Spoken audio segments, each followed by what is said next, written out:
Hey guys, this is सरफे and welcome to my YouTube channel. तो last day हम लोग जो पढ़ रहे थे सेक्शन फार्मूला, और उसमें हम लोगों ने देखा था कि सेक्शन फार्मूला जो होता है कैसे फाइंड करते हैं, कैसे अप्लाई किया जाता है, उसका कैसे एप्लीकेशन है, ये बातें हम लोगों ने, और साथ ही एक ट्रिक के अकॉर्डिंग हम लोगों ने देखा था कि सेक्शन फार्मूला को कैसे याद किया जा सकता था।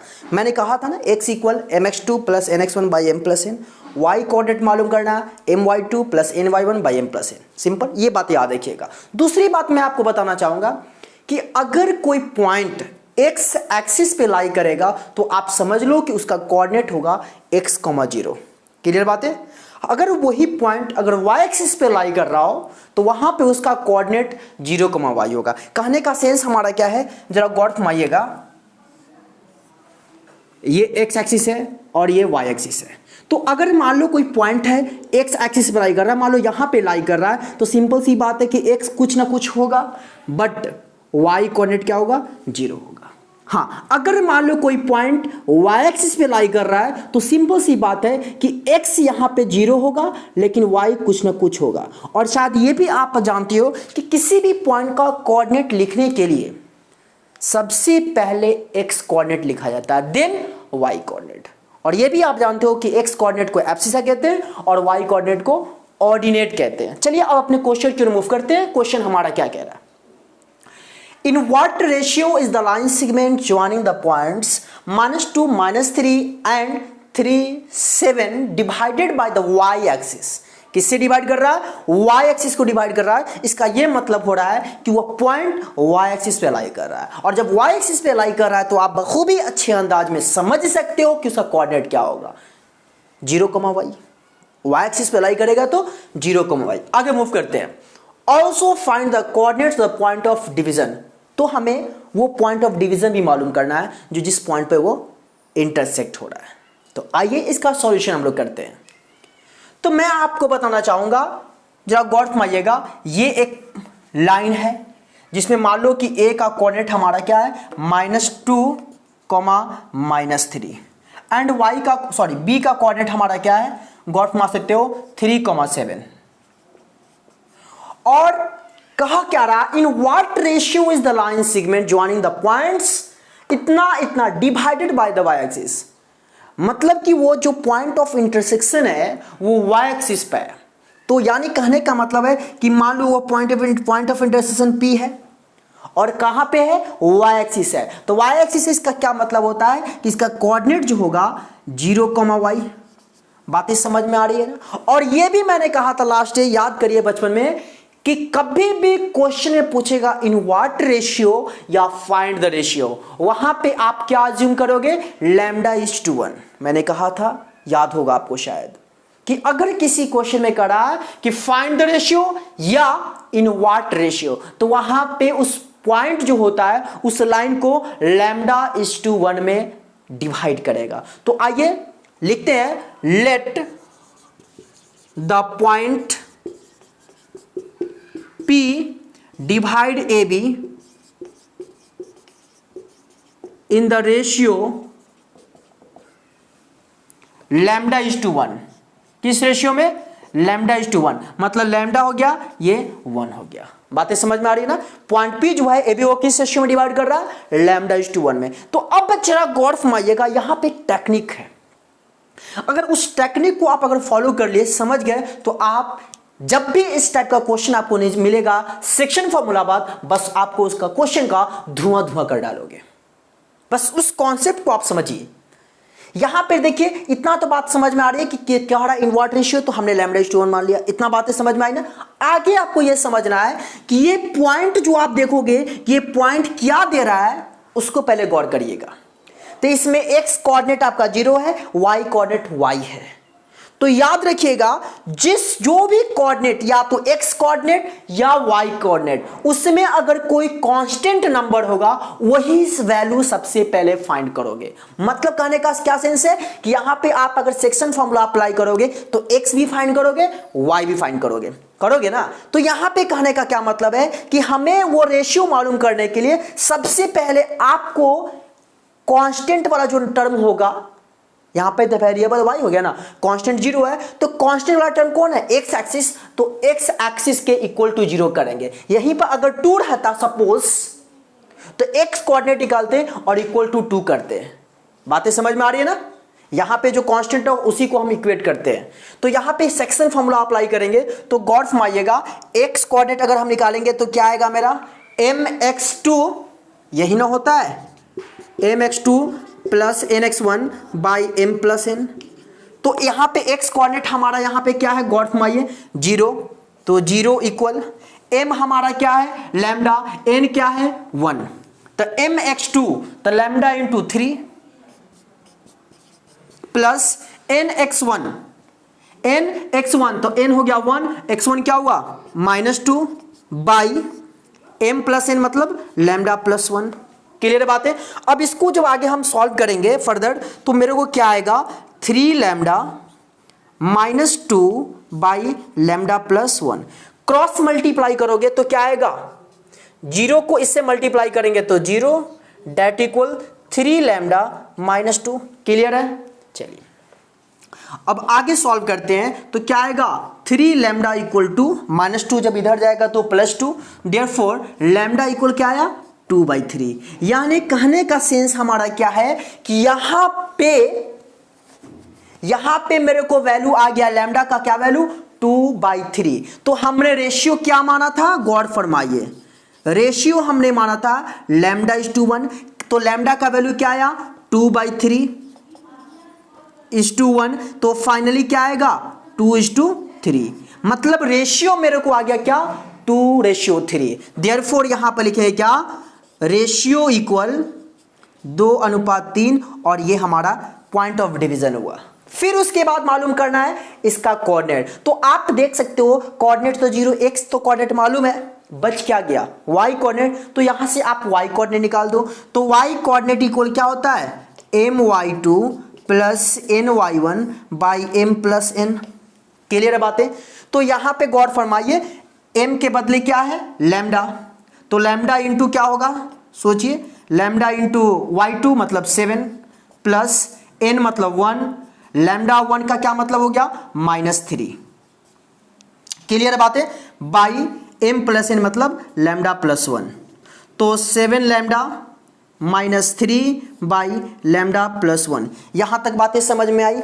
अब करना क्या है आपको कि यहां पे वैल्यू पुट करेंगे, किसका वैल्यू, लैम्डा का। लैम्डा क्या है हमारा 2/3 है, तो लिखिए क्या 7 इंटू 2/3 -3 बाई 2/3 प्लस 1। दिख रहा होगा, नहीं दिख रहा है, नीचे में थोड़ा सा और ऊपर लिख दूंगा, दिखेगा 2/3 प्लस 1, दिख रहा होगा, थोड़ा दिख रहा है।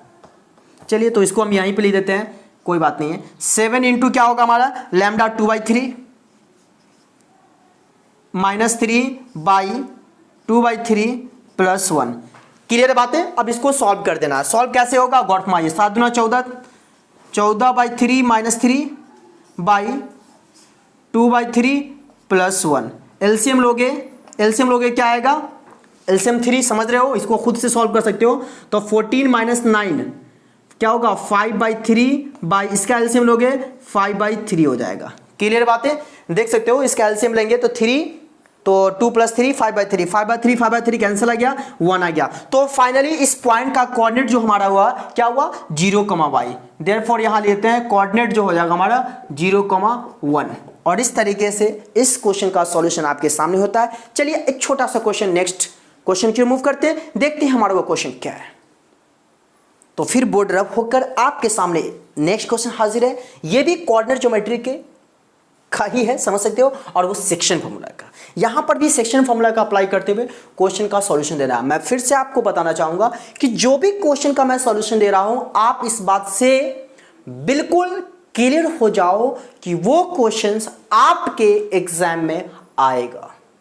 इतना जब मैं कह रहा हूं तो उस बात को फॉलो करो, और देखो फाइनल बोर्ड में जब एग्जाम क्वेश्चन आ जाएगा तब आइडिया लगा लेना, फिर कहना कि वाकई में जो सर कह रहे थे बिल्कुल सही कह रहे थे। इसलिए कभी भी कोई बातें बोला जा रहा हो उस पर थोड़ा विश्वास तो करो यार, जब तक विश्वास नहीं करोगे तब तक कुछ हो पाएगा भी नहीं।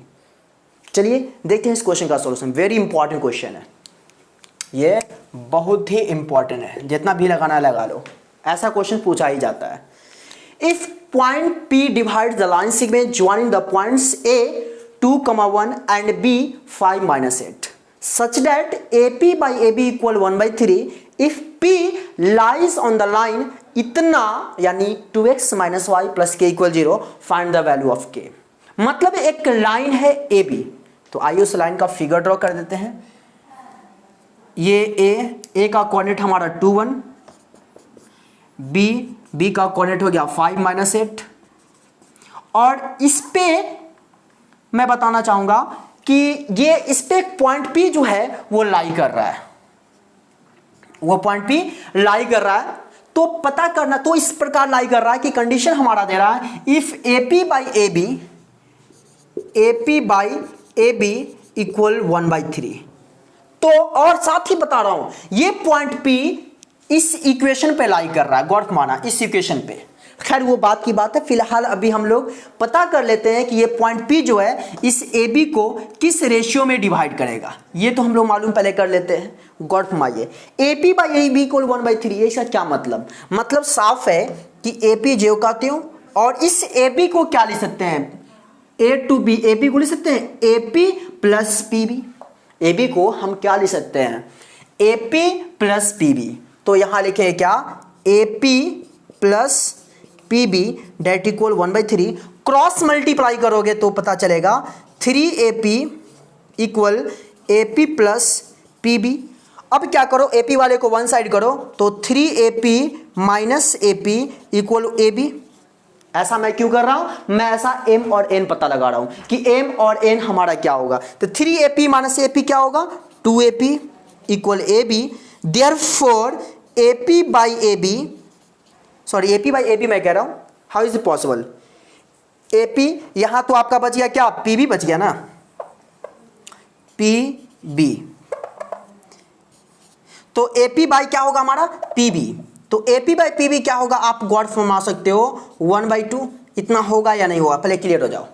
मेरे को क्या आया, AP बाई PB, गौर फरमाना, AP बाई PB क्या आ रहा है, 1/2। कहने का सेंस क्या है कि यहां पर AP हमारा 1 है और PB क्या है, देखिए PB हमारा 2 है, AP 1 PB 2। यानी कि कहने का सेंस क्या है कि मेरे को M और N मालूम हो गया। जब M और N मालूम हो गया तो क्या हम पॉइंट P फाइंड कर सकते हैं, मतलब पॉइंट P का कोऑर्डिनेट कैसे फाइंड होगा, गौर फरमाइए।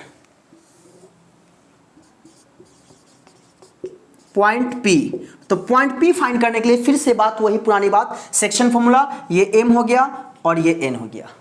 तो सेक्शन फॉर्मूला अप्लाई करेंगे, x इक्वल क्या होगा, mx2, इसका कोऑर्डिनेट मालूम कर लो ना, x और y है मान लो। तो x कोऑर्डिनेट निकालेंगे क्या, mx2, तो m के बदले 1, तो 1 इंटू x2 हमारा क्या होगा 5 प्लस, अगर आपको नहीं समझ में आए x1 y1 x2 y2 तो आप लिख दो यहाँ पे ऐसे x1 y1 और ये x2 y2, समझ में आ जाए कौन x2 है कौन x1 है। तो mx2 1 into 5 plus nx1 2 into 2। अब बाई क्या होता है आप समझते हो, m प्लस n मतलब 1 प्लस 2। तो सॉल्व जब करोगे तो 5 प्लस क्या हो जाएगा 4, 2 2 जा 4 बाई 3, तो 9 बाई क्या आया 3, यानी क्या आया मेरे को x कोऑर्डिनेट 3। क्लियर बात है। फिर क्या निकालना है, y कोऑर्डिनेट। तो y कोऑर्डिनेट निकालने के लिए वही पुरानी बात, y इक्वल होता है my2, तो m हमारा 1, y2 हमारा क्या हो जाएगा -8 प्लस ny1, तो 2 into 1 by m plus n means what 1 plus 2। Clear दिख रहा है। चलिए अब इसको सॉल्व करेंगे तो मेरे को आएगा, यहां मैं लिख दे रहा हूं y इक्वल -8 प्लस 2 बाई 3, तो -6 बाई 3, यानी क्या आया -2, यानी कि P का कोऑर्डिनेट मेरे को क्या आ गया 3 -2। अब क्वेश्चन में क्या कर रहा है कि ये पॉइंट P लाई कर रहा है इस इक्वेशन में। पॉइंट P यहां लिखेंगे क्या, point P lie on equation, क्या equation 2x minus y plus k equal 0, it means that it means that it satisfy,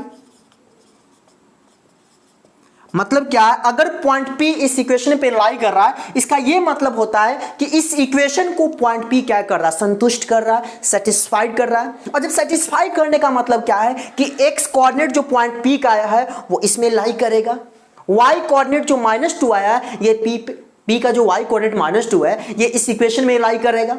तो ओवरऑल कहने का सेंस हमारा क्या है कि यहां पे x और y का वैल्यू पुट कर देंगे तो क्या होगा, 2 इंटू एक्स हमारा कितना है देखिए 3 माइनस वाई कितना है हमारा देखिए -2 प्लस के इक्वल 0, क्या होगा 2 3 जा 6 प्लस -+2 प्लस के इक्वल 0, तो 6 2 8 प्लस के इक्वल 0, देयरफॉर के इक्वल क्या हो जाएगा -8 आ रहा है। और इस तरीके से आप गौर फरमा सकते हो, मेरे को के का वैल्यू क्या आ गया -8। एक बार फिर से मैं देख लेता हूं, कुछ इधर उधर गलत तो नहीं है, वैसे देख लिया जाए तो गौर फरमा सकते हो 8 प्लस के इक्वल 0, देयरफॉर के इक्वल क्या आया -8। और इस तरीके से के का वैल्यू मेरे को फाइंड करना था, फाइंड द वैल्यू ऑफ के, और आ गया मेरे को क्या -8। तो ओवरऑल मैं कहना चाहूंगा इस तरीके से आपके इस क्वेश्चन का सॉल्यूशन होता है, और ये क्वेश्चन बहुत ही खानदानी है। फिर से मैं बातें बताना चाहूंगा कि अगर कोई क्वेश्चन में कह रहा है AB को पॉइंट P डिवाइड कर रहा है तो पहले आप P का कोऑर्डिनेट निकालो सेक्शन फॉर्मूला से, फिर क्या कहो अगर क्वेश्चन में कह रहा है कि पॉइंट P उस इक्वेशन में लाई कर रहा है, इसका यह मतलब होता है कि पॉइंट P का जो कोऑर्डिनेट्स होगा वो इक्वेशन को सेटिस्फाई करेगा। मतलब क्या कि x का वैल्यू उसमें पुट करेंगे, y का वैल्यू उसमें पुट करेंगे, और फिर जो उस एक्सप्रेशन में वेरिएबल होगा वो उसका वैल्यू आपको आ जाएगा। और इस तरीके से इस क्वेश्चन का यहाँ पे सॉल्यूशन कंप्लीट होता है। उम्मीद करता हूं बातें आपको समझ में आ रही है। समझ में आ रही है तो प्लीज रिक्वेस्ट है कि वीडियो को लाइक करिए, दोस्तों के बीच शेयर करिए, और चैनल पर नए हैं तो सब्सक्राइब कर बेल आइकन को प्रेस करिए। फिर मिलते हैं नेक्स्ट वीडियो में नए एनर्जी के साथ, तब तक के लिए बाय बाय।